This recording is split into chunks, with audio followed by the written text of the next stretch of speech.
So I'm here with Steve Baskis in Montrose, Colorado, just about 3 weeks before his epic return. Yes, I said return to hike up Kilimanjaro. And Steve, you said you're doing this with two other blind veterans. Who are these guys? How'd you meet, and how long have you known them? Yeah, I'm climbing Kilimanjaro with two other blind veterans. One of them is Lonnie Bedwell, and the other is Hale, both good friends. Lonnie I met not long after my sight loss in Iraq back in 2008. I think it was 2010. And we discussed things on phone calls and stuff, and we finally physically met. Hale, I can't even remember. It was just a few years after meeting Lonnie. But they're both adventurous people, like to push the limits in the sense of physical endeavors and feats. So it'll be exciting to climb with them. Lonnie's from Indiana, and Hale is from Florida. So it's great to have them on this trip. So, whose crazy idea was it to go climb Kilimanjaro? Uh, actually, this trio, Lonnie, myself, and Aaron, we had discussed many years ago, before COVID, right before COVID, that maybe we should make a statement and climb as a group on a mountain somewhere in the world. And so I chose, we kind of chose the Kilimanjaro. I think it might have been Lonnie mentioned it. And at the time, Aaron was, he had just lost his sight a few years before, and he had already lost a lot of hearing, and he got sick, and he lost all of his hearing, and had surgery to receive cochlear implants, and that restored some of his hearing, but he lost basically a lot of his balance and ability, and just like anybody that goes through a traumatic experience, a life-changing experience, physical change, he had to relearn how to live life, and he didn't think he could climb. So he's 2 weeks out to climbing Kili at the time. So for him, this is an amazing thing. It's we've come full circle, and we're going to do it together. And three blind individuals climbing the mountain, I think, is more significant than just one person doing it. So you mentioned, at least the viewers are confused. This will not just be three blind guys roaming up a mountain. You said this is a team of about 25 people. So who else is going to be joining you, and what are their roles on the mountain? Well, it's kind of interesting. I should ask more questions with the Mountain Guide Company. Mountain Professionals is the guide company that is serving all of the participants. Now, Lonnie has a good relationship with this particular guide company because they've been helping him achieve some of the different summits and adventures he's been on the past couple of years, if I'm not mistaken. They were just on Carson's Pyramid and on the oceanic plate out, not far from Australia, climbing the tallest peak in that region, and a number of other places. So the 25 people, I would say, are just also people who've signed up to want to climb Kili, and they're just along the way. I'm not sure if actually all 25 participants are very involved. For instance, they're all donors or something, or but it would be good for me to ask. I think I know like 4 or 5 of the individuals. Brian Hill, Ryan Waters, who's the owner of the company, Mountain Professionals. I know them through emails and conversation. Brian, I've met. Brian has guided Lonnie on a number of mountains. But to answer your question, really, it's a big party of a bunch of thrill seekers and adventurers, and I think they're all trying to climb the mountain for various reasons. But hopefully, we'll all summit together. Well, we're going to get to the summit later, but first we got to go to the preparation. How long have you been training for this climb, and what does your training look like day to day? And I mean that physically, what you eat, how you prepare mentally. What does that look like? Well, a lot of the mountaineering community and guides and people I've climbed with over the years, they recommend legs and lungs.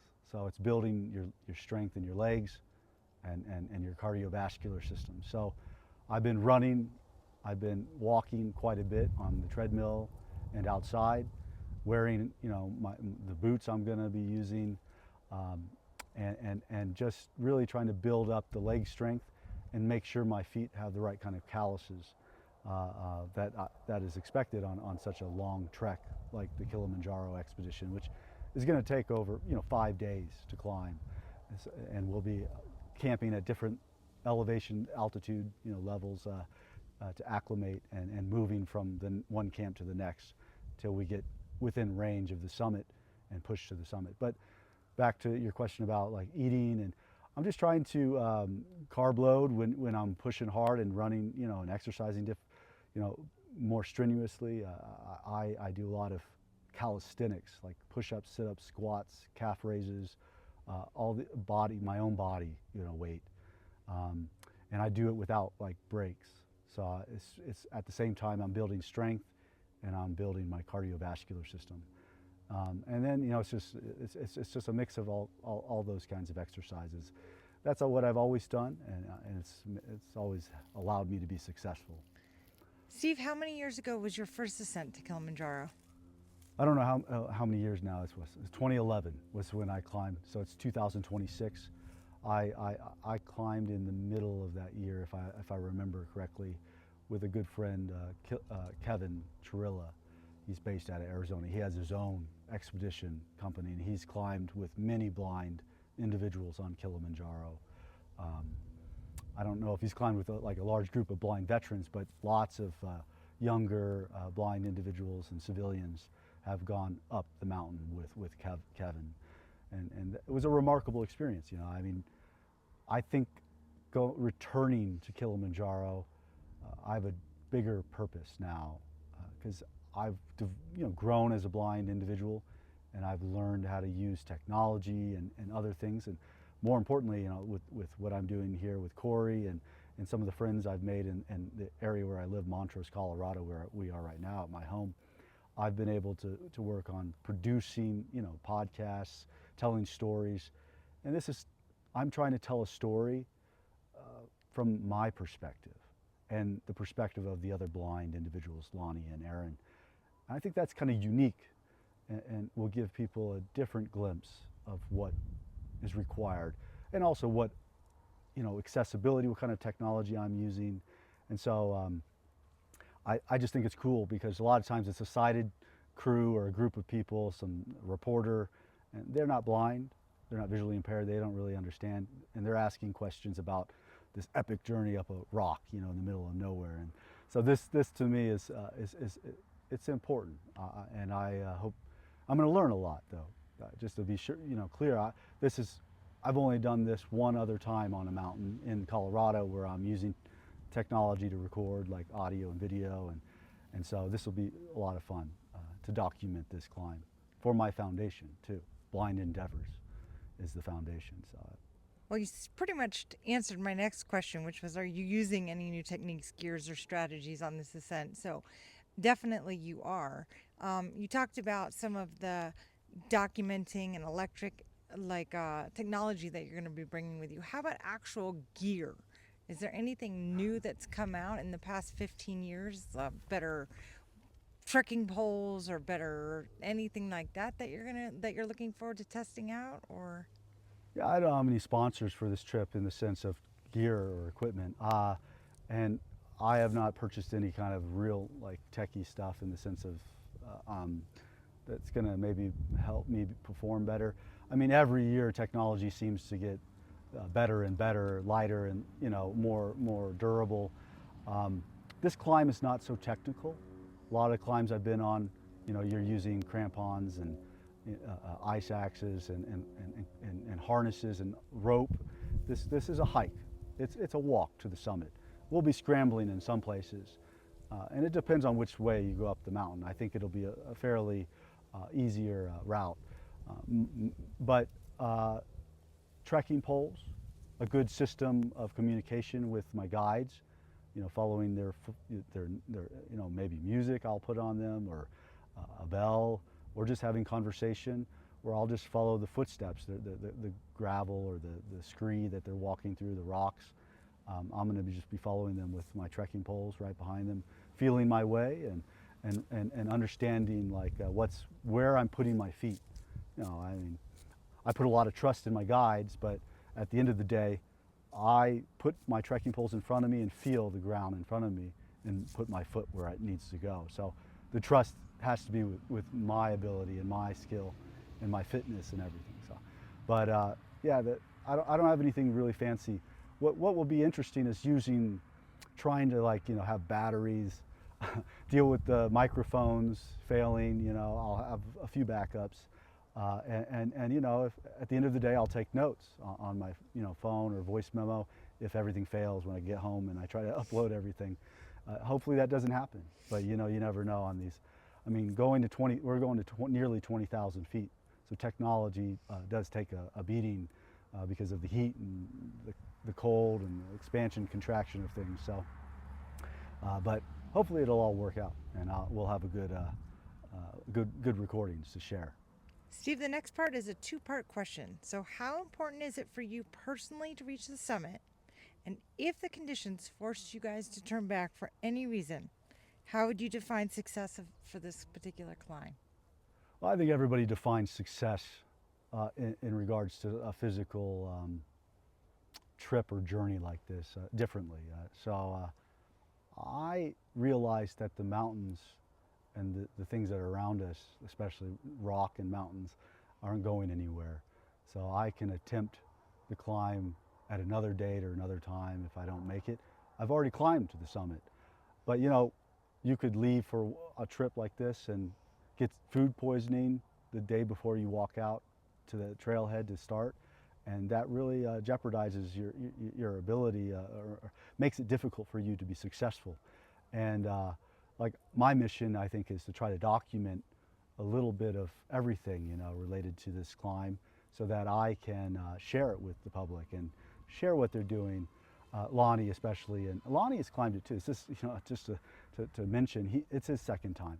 We're really rallying around Aaron, who is not only climbing the mountain, he's running 200 some miles from the coast of Kenya, Mombasa, I think. I apologize for the pronunciation. All the way to the gates of Kilimanjaro National Park. So he's not only climbing the mountain, he's running over 175 miles with Brian Hill, Lonnie Bedwell's guide, and then they will journey up the mountain with us, Lonnie and myself and the rest of the crew. So it's going to be cool to tell those stories, to hear why they're interested in doing it, and answer the question you've asked me. It's success at the end of the day because I think it inspires people to think bigger, especially if you have a disability. And like this kind of documentation will show the nuance and the details of like what goes into it, like how we're raising money, what kind of technology is used, what kind of communication is used, how do people do this kind of stuff. And you really just have to have a passion and drive to do something physically challenging and demanding, and to want to travel the world. And I think there's a lot of people that try to climb Kilimanjaro, both sighted and disabled. So again, I'm just excited to be able to document it. So if I can successfully document it, that's success to me. How would you say your military experience shaped the way you approach a challenge like this? Oh yeah, the military definitely has given me a discipline background, and drive to perform, highly. And I think it's the dress, the routine of knowing that you need to exercise, you need to be, you need to do certain things, and the repetition of climbing over the years, and knowing what my body feels on these expeditions really allows me to be prepared, better prepared, and more. It's not like a big, just something that comes out of left field, and you're worried about how you're going to feel, worried about how the food is going to be and how it's going to affect you, and it's just interesting, yeah, how the military and all the hard work I did serving in the Army, as well as the climbs I've done blind, all add to this journey up Kilimanjaro, and giving me that kind of discipline and just overall ability to attack it quickly, and just the way that I think it's it also, you know, the fear, I think, of things, the anxiety. I think doing everything I did in the military, it reduces those kinds of feelings. I'm more focused on functional things, you know, and stuff. So I don't know. That's a big question. So, but yeah. Well, there's a quote, and it says, take a picture or it didn't happen. So the fact that you're going to have video and audio to document this journey is truly remarkable. And I know there are going to be so many of us waiting anxiously to hear the reports from the mountain and post the mountain. But if you had to put some words to conclude this, what would you say to someone who thinks something like this is absolutely impossible for them? Moving is living. That's what I like to tell people. I mean, you have to move to live, and I say that for various reasons, but I mean, people live vicariously through, you know, watching people, their friends, their family, watching YouTube videos. But you know, if you have any kind of inkling or desire or passion within you to do the same kind of thing, go do it. You know, there's more than ever. There's just so many resources to learn about different parts of the world, to learn language, to learn technology, to learn about safety uh, and what you need. Like there's so many ways to get answers, and then you just find a good team. And so I mean, if people don't believe it's possible, I mean, just go look on the internet. Just go look at what people have accomplished, what humans have accomplished over the years. I mean, I can only imagine doing a climb like this 100 years ago without a lot of the technology, whether it's new clothes or boots or just whatever. But you know, it's I think the blindness is just it's funny. Climbing blind is not all that. It's such a tactile thing, you know. Climbing is touching things. You're putting your hands in things, and you know, you're putting your feet. So it's actually, I think, such a great thing for people that cannot see. Because people ask me, like, you know, why you got to climb a mountain? I mean, I can't see it. So reaching out and touching it and climbing on it is such a great feeling. So that, I think, just moving is living, and you know, get up and move and do something, and you'll live life.